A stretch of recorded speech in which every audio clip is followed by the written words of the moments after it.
Kerr was the victim of a tiny minority who continued to see the police as the enemy, long after the leadership of mainstream republicanism publicly rejected armed struggle.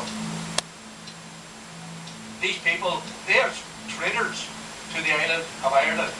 They have betrayed the political desires, hopes and aspirations of all of the people who live in this island, and they don't deserve to be supported by anyone.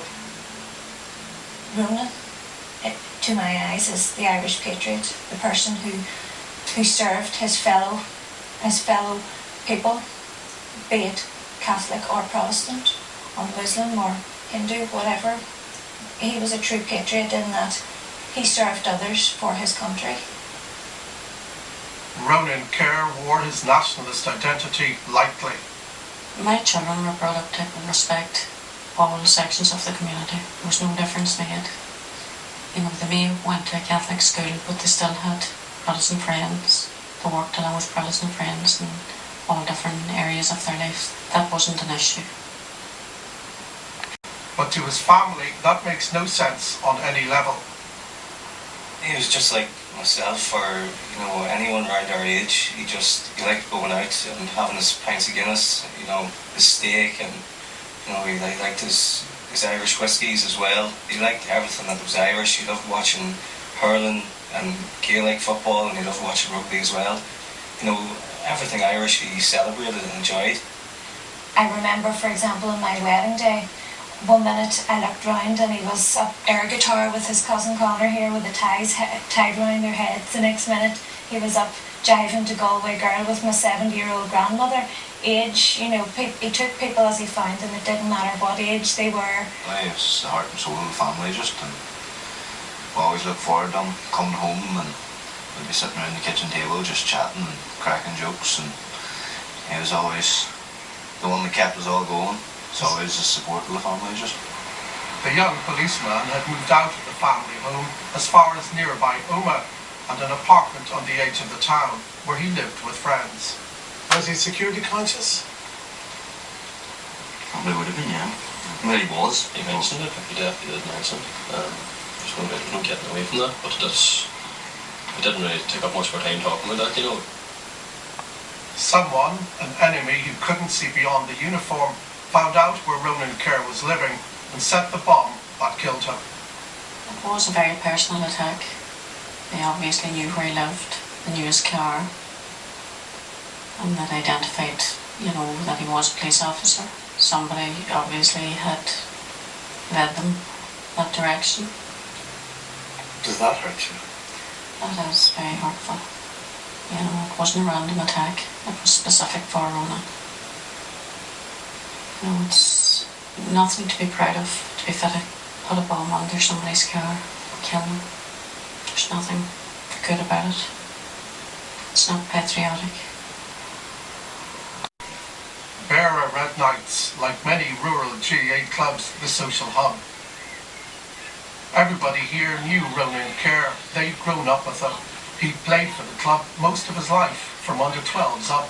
He was a young lad, like the young lads you're watching behind me, who had a carefree attitude of his life, felt comfortable in what he was doing. It was a brave decision for him to do what he was doing, and hopefully more young people will have the bravery that Ronan had.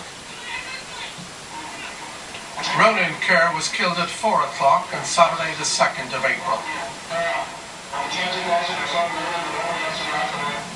Less than 24 hours later, a minute's silence at a Tyrone National League game. Specifically targeted? Well, we've seen that in relation to a number of colleagues who, if you look at their background, have joined PSNI as Catholics. But the opportunism that we've seen in the past few months and the targeting is about being part of the police service in Northern Ireland. So I'm not going to get drawn into a Catholic versus Protestant. This is not comfortable charity for the police or the government. They want to retain Catholic officers. For the last 10 years, equal numbers of Catholics and Protestants have been recruited, and Catholics now make up about 30% of the force. But the so-called 50-50 recruitment policy ended 4 days before Ronan Kerr's killing. And even the police can see that it could take decades before Catholic numbers reach 45% and properly reflect the population. Historic tensions between the police and nationalists cannot simply be wished away. When we spoke to police officers last week, some preferred not to be filmed openly, but they say things are changing. The very next morning, we went out to a family in the area which typically wasn't police friendly. Even though we were there in the capacity to enforce the law, basically, the first thing that came out of their mouths was that they were sorry to hear of Ronan Kerr's death. And that came from an area that wasn't traditionally police friendly. So there definitely is a change out there. This policewoman trained with Ronan Kerr. They were friends as well as colleagues. Was it difficult for you to come back to work after learning of that? No. It was just... I didn't see him as a police officer. I know he was, but to me he was a friend. So, yeah, I know everyone's going on about the murdered police officer, but he was a friend. So it's hard to associate that with work, which sounds really stupid, but it doesn't stop me going to work because it's not going to stop me doing what I do. Sentiment will not get through to everyone. In Derry, gloating messages were painted up, done by night in the dark. By day, citizens made sure they came down. That action was noticed and it mattered. It spoke volumes to me that members of that community were outraged by the graffiti being put up by a select couple of people, and they actually took it upon themselves to go out in their own time and take that graffiti down, and that just it really spoke volumes to me that the members of the community did that. The police officer is still coming to terms with the death of her friend. Occasions when people said they would rather not call me out when a certain problem they were having was happening because they were afraid that that would be used to perhaps ambush police. And I was very touched that they said that, and it was very decent of them. And I told both of them, I said, don't let that thinking come into it. Dozens of police officers have been injured in more than 140 attacks by dissident Republicans since 2001. One other officer was killed, Stephen Carroll, shot dead in Craigavon 2 years ago. Catholic officers like Pater Heffron, captain of the PSNI Gaelic team, have been singled out. He was seriously injured in an undercar bomb attack last year.